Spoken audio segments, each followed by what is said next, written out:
Hi guys, this is Tola helping you expand your consciousness. How have you been? I miss you guys. It's been a week, right? Well, before I go into today's topic, I just want to appreciate everybody for supporting me, for supporting my crew. It's been amazing. We read from you, we get new topics from you. I love that. But if I'm flashing on your phone for the first time or on your TV for the first time, please subscribe, follow, and like us. Share also. That helps the algorithm and more people can see us. All right, thank you. So what are we talking about today? Limiting beliefs. What are your limiting beliefs? What makes you ingrained in your limiting beliefs? How can you change your limiting beliefs? This is something we want to look at today. See, for anything to happen in our life, we have to know we have the mind to always shift from time to time. You know, they say the only constant thing in life is change. So whatever your limiting belief is, you have the ability and the capacity to move that limiting belief whenever you're ready. Never forget, like I've always told you, you build your own reality.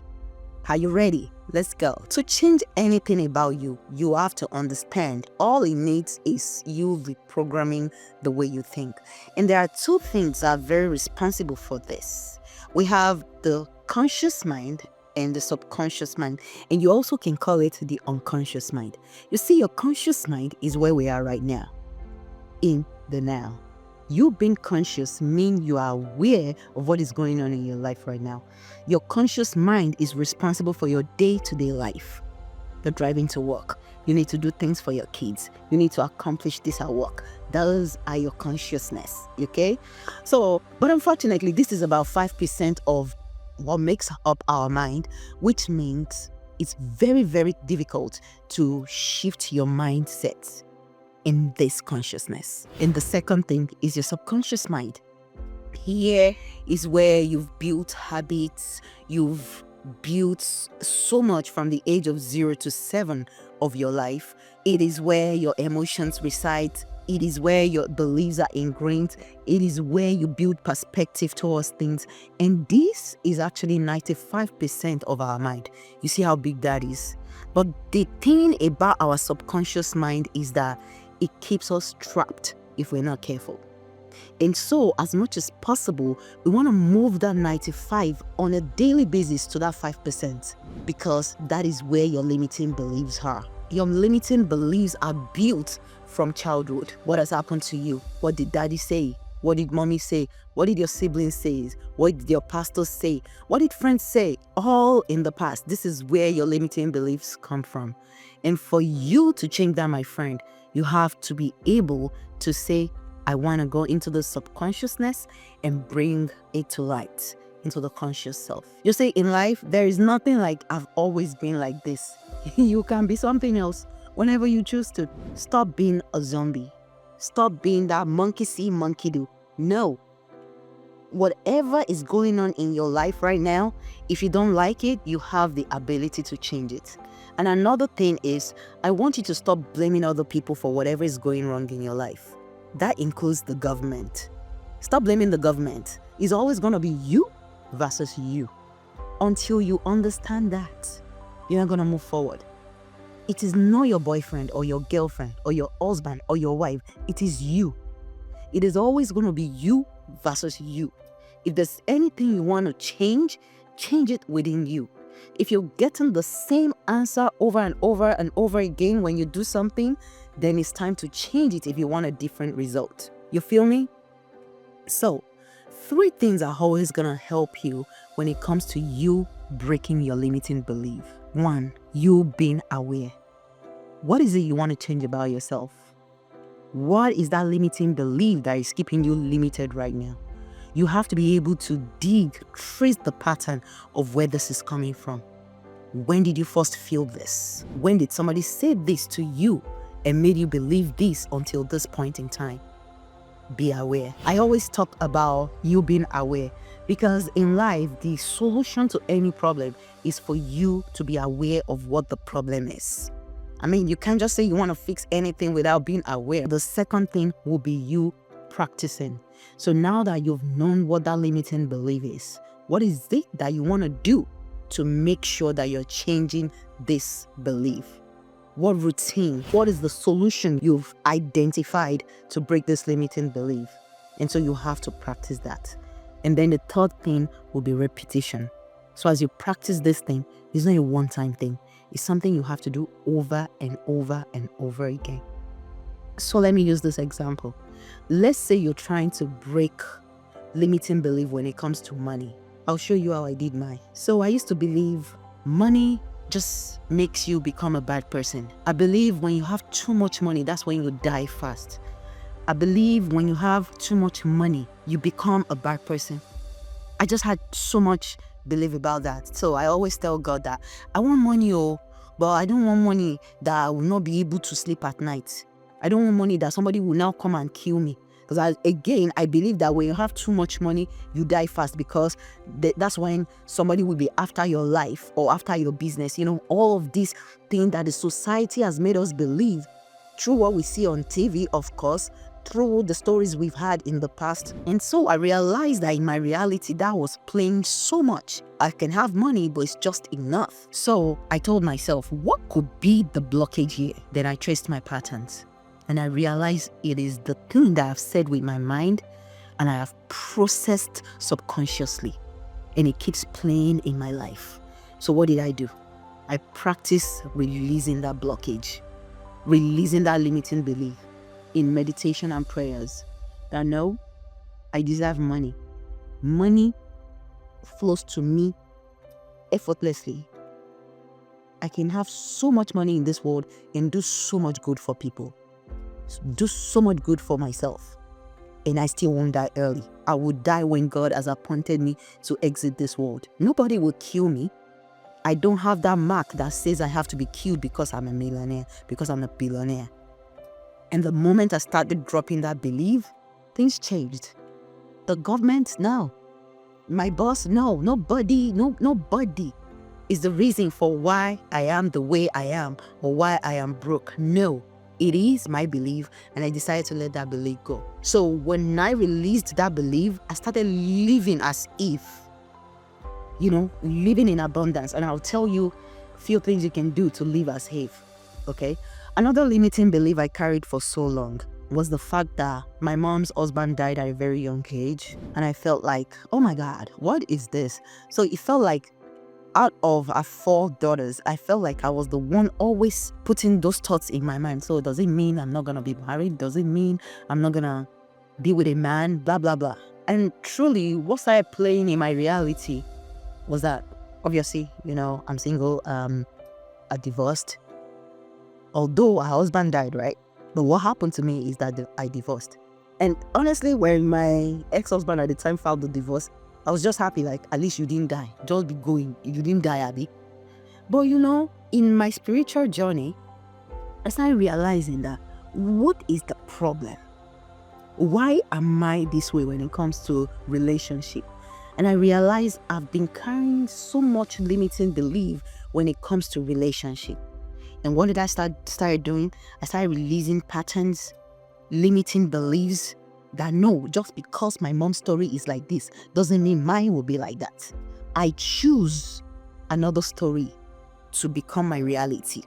And that started playing effectively in my life. And what I do every day, even when those limiting belief is about to creep in, I choose to say no. I release this limiting belief. It is done. And it is done. So how are the ways you can actually repeat these practices? I've told you, when it comes up, you go back to your practices. There is something called cognitive reconstruction. That is the psychological word. And I don't want to speak a lot of English to sound sophisticated. I want you to understand what I'm teaching you. I want a 5-year-old to stomp into my show and say, I understand what she's talking about. My 8-year-old gets everything I talk about, and that's where I want everybody to be. So, reconstructing your belief. I want you to know you might not be able to control your first thought. That's okay. But you can control what comes next. When you see a limiting belief or thought creeping up in your mind, quickly just reverse, because you're the owner of your reality, and drop that limiting belief. And you move on with your repetition in your practice. Another thing is visualization. What kind of life do you want? If it's money blockage, you don't want to be broke anymore. Make that decision now. Your brokenness has nothing to do with the way you grew up. Forget that story. I remember we used to live in a face me and face you in Pekpeye in Ibadan. And me go just sit down upstairs, they watch other kids. I'm like, in my head, I'm like, I'm not part of you. This is not my life. Never.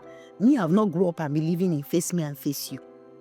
No. Like, the way I programmed my mind was so different.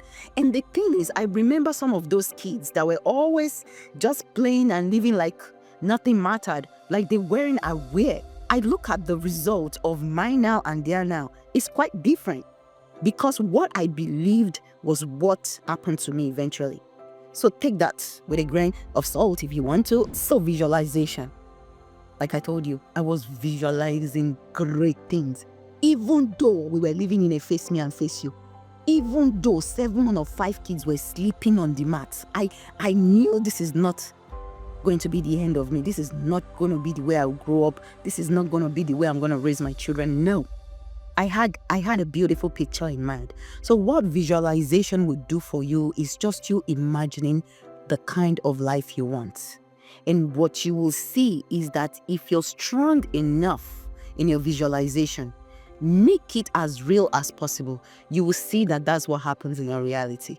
This is cliche, but I'll still use this example. I remember years back, obviously I was not in a great place at the time. I stumbled into this lady, Linda Ikeji.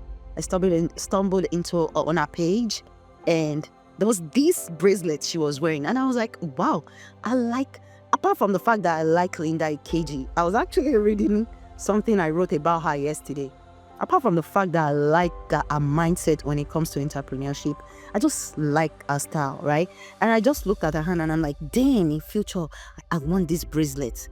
And I forgot about it. I forgot I talked about it. But honey, you need to zoom in. I am wearing that bracelet exactly almost the way she arranged it in that picture.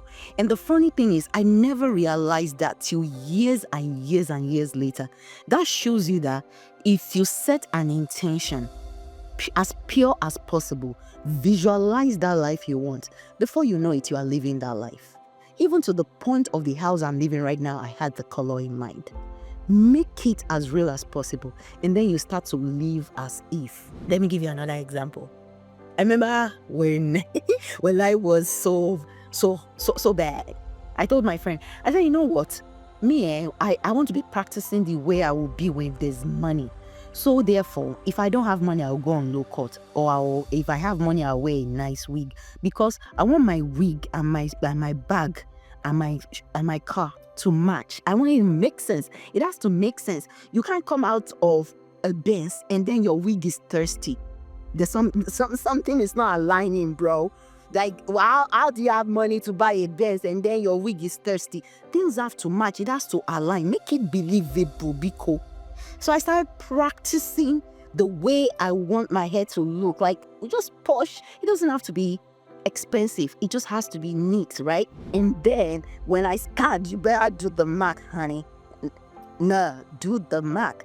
And then when the car came, it balanced up because I was already practicing the way I wanted life to be. I know that might be a funny example, but that is how life works. That is how life works, okay? So, the last thing is affirmation. See, good things, especially if you have a very, very rigid mind, doesn't want to happen for you. You have to affirm it. You have to say it loud. You have to believe it when you say it too. Affirmation works a whole lot. You can affirm yourself always and ground yourself.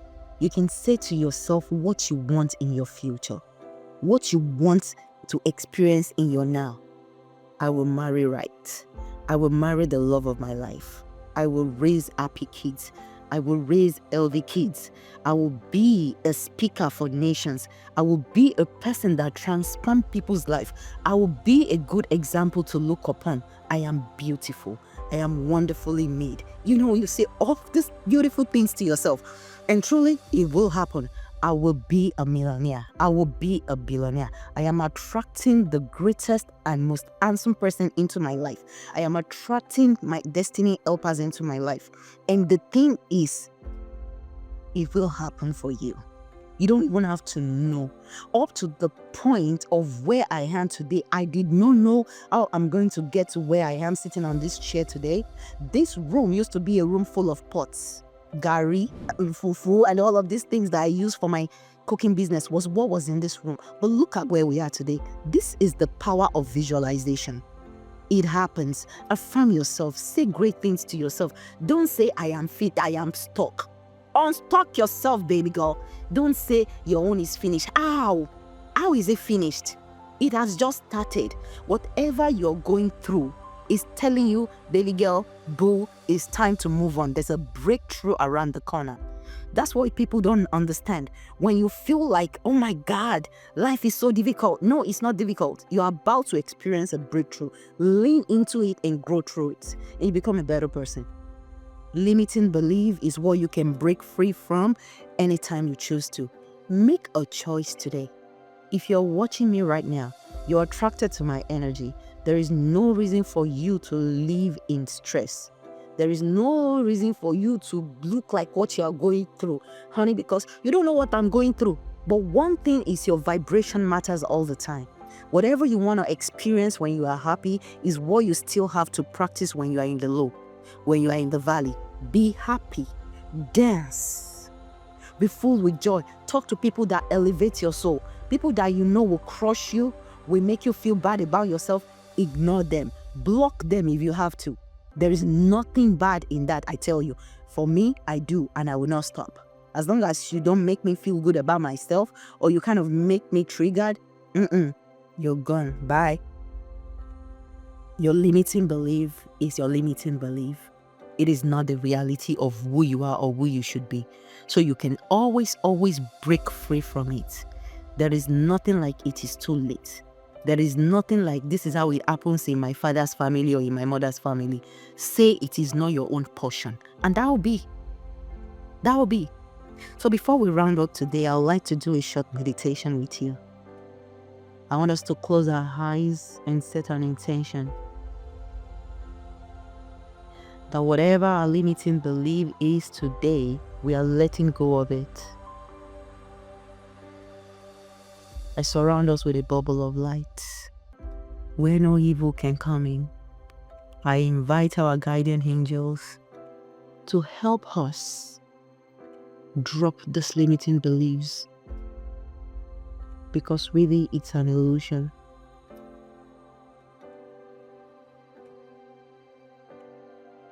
Imagine yourself and the life you want right in front of you. Just watch it like a TV.